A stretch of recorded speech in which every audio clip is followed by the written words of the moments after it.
One of the big success factors here at Spotify is our agile engineering culture. Culture tends to be invisible. We don't notice it because it's there all the time, kind of like the air we breathe. But if everyone understands the culture, we're more likely to be able to keep it and even strengthen it as we grow. So that's the purpose of this video. When our first music player was launched in 2008, we were pretty much a Scrum company. Scrum is a well-established agile development approach, and it gave us a nice team-based culture. However, a few years later, we had grown into a bunch of teams and found that some of the standard Scrum practices were actually getting in the way. So we decided to make all this optional. Rules are a good start, but then break them when needed. We decided that Agile matters more than Scrum, and Agile principles matter more than any specific practices. So we renamed the Scrum Master role to Agile Coach, because we wanted servant leaders more than process masters. We also started using the term squad instead of Scrum team, and our key driving force became autonomy. So what is an autonomous squad? A squad is a small, cross-functional, self-organizing team, usually less than 8 people. They sit together and they have end-to-end responsibility for the stuff they build. Design, commit, deploy, maintenance, operations, the whole thing. Each squad has a long-term mission, such as make Spotify the best place to discover music, or internal stuff like infrastructure for A/B testing. Autonomy basically means that the squad decides what to build, how to build it, and how to work together while doing it. There are, of course, some boundaries to this, such as the squad mission, the overall product strategy for whatever area they are working on, and short-term goals that are renegotiated every quarter. Our office is optimized for collaboration. Here's a typical squad area. The squad members work closely together here with adjustable desks and easy access to each other's screens. They gather over here in the lounge for things like planning sessions and retrospectives. And back there is a huddle room for smaller meetings or just to get some quiet time. Almost all walls are whiteboards. So why is autonomy so important? Well, because it's motivating, and motivated people build better stuff. Also, autonomy makes us fast by letting decisions happen locally in the squad instead of via a bunch of managers and committees and stuff. It helps us minimize handoffs and waiting so we can scale without getting bogged down with dependencies and coordination. Although each squad has its own mission, they need to be aligned with product strategy, company priorities, and other squads. Basically, be a good citizen in the Spotify ecosystem. Spotify's overall mission is more important than any individual squad. So the key principle is really be autonomous, but don't sub-optimize. It's kind of like a jazz band. Although each musician is autonomous and plays his own instrument, they listen to each other and focus on the whole song together. That's how great music is created. So our goal is loosely coupled, but tightly aligned squads. We're not all there yet, but we experiment a lot with different ways of getting closer. In fact, that applies to most things in this video. This culture description is really a mix of what we are today and what we are trying to become in the future. Alignment and autonomy may seem like different ends of a scale, as in more autonomy equals less alignment. However, we think of it more like two different dimensions. Down here is low alignment and low autonomy, a micromanagement culture. No high-level purpose, just shut up and follow orders. Up here is high alignment, but still low autonomy. So leaders are good at communicating what problem needs to be solved, but they're also telling people how to solve it. High alignment and high autonomy means leaders focus on what problem to solve, but let the teams figure out how to solve it. What about down here then? Low alignment and high autonomy means teams do whatever they want and basically all run in different directions. Leaders are helpless and our product becomes a Frankenstein. We're trying hard to be up here. Aligned autonomy. And we keep experimenting with different ways of doing that. So alignment enables autonomy. The stronger alignment we have, the more autonomy we can afford to grant. That means the leader's job is to communicate what problem needs to be solved and why, and the squads collaborate with each other to find the best solution. One consequence of autonomy is that we have very little standardization. When people ask things like, which code editor do you use, or how do you plan? The answer is mostly, depends on which squad. Some do Scrum sprints, others do Kanban. Some estimate stories and measure velocity, others don't. It's really up to each squad. Instead of formal standards, we have a strong culture of cross-pollination. When enough squads use a specific practice or tool, such as Git, that becomes the path of least resistance, and other squads tend to pick the same tool. Squads start supporting that tool and helping each other, and it becomes like a de facto standard.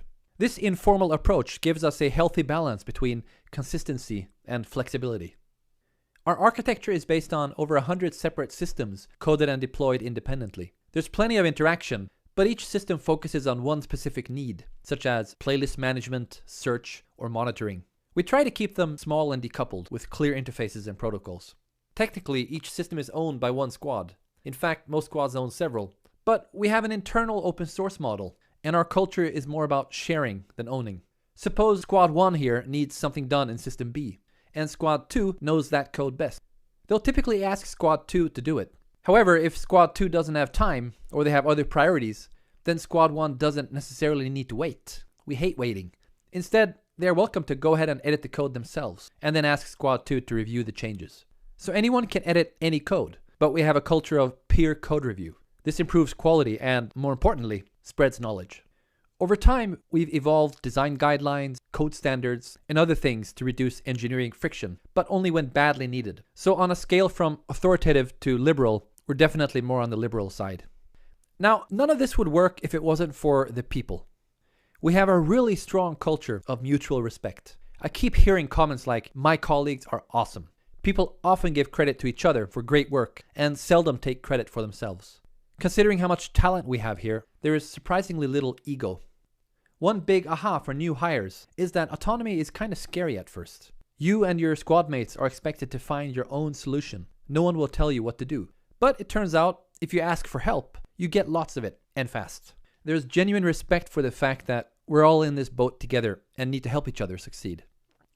We focus a lot on motivation. Here's an example, an actual email from the head of people operations. "Hi everyone. Our employee satisfaction survey says 91% enjoy working here and 4% don't." Now that may seem like a pretty high satisfaction rate, especially considering our growth pain. From 2006 to 2013, we've doubled every year and now have over 1,200 people.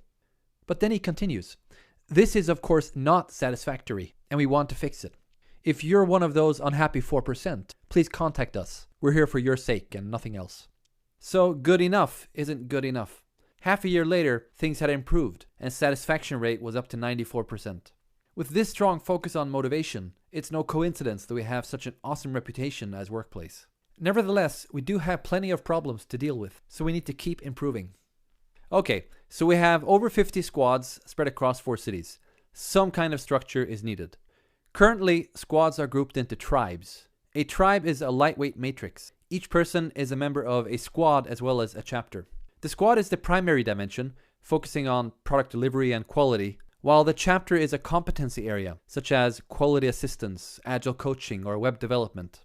As squad member, my chapter lead is my formal line manager, a servant leader focusing on coaching and mentoring me as engineer, so I can switch squads without getting a new manager. It's a pretty picture, huh? Except that it's not really true. In reality, the lines aren't nice and straight, and things keep changing. Here's a real-life example from one moment in time for one tribe. And of course, it's all different by now. And that's okay. The most valuable communication happens in informal and unpredictable ways.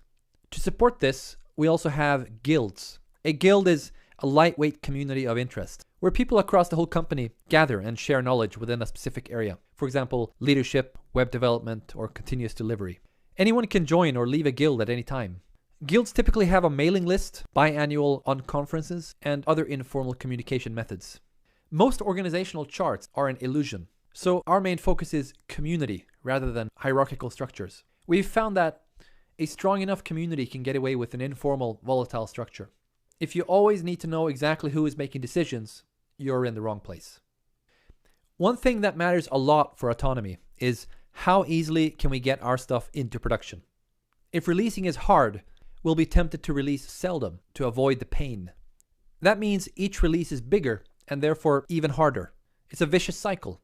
But if releasing is easy, we can release often. That means each release is smaller and therefore easier. To stay in this loop and avoid that one, we encourage small, frequent releases and invest heavily in test automation and continuous delivery infrastructure. Release should be routine, not drama. Sometimes we make big investments to make releasing easier. For example, the original Spotify desktop client was a single monolithic application. In the early days, with just a handful of developers, that was fine. But as we grew, this became a huge problem. Dozens of squads had to synchronize with each other for each release, and it could take months to get a stable version. Instead of creating lots of process and rules and stuff to manage this, we changed the architecture to enable decoupled releases.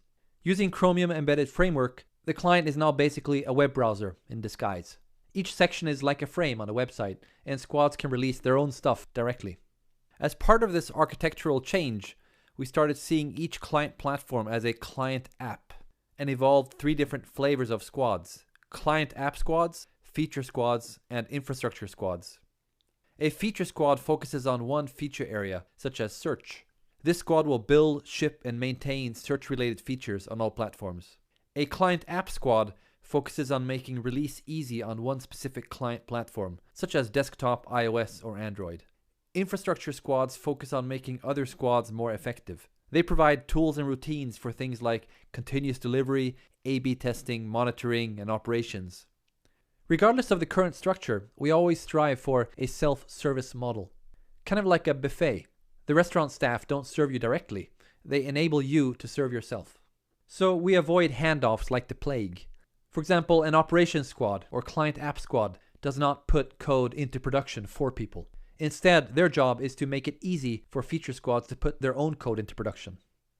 Despite the self-service model, we sometimes need a bit of sync between squads when doing releases. We manage this using release trains and feature toggles. Each client app has a release train that departs on a regular schedule, typically every week or every 3 weeks, depending on which client. Just like in the physical world, if trains depart frequently and reliably, you don't need much upfront planning. Just show up and take the next train. Suppose these 3 squads are building stuff, and when the next release train arrives, features A, B, and C are done, while D is still in progress. The release train will include all 4 features, but the unfinished one is hidden using a feature toggle.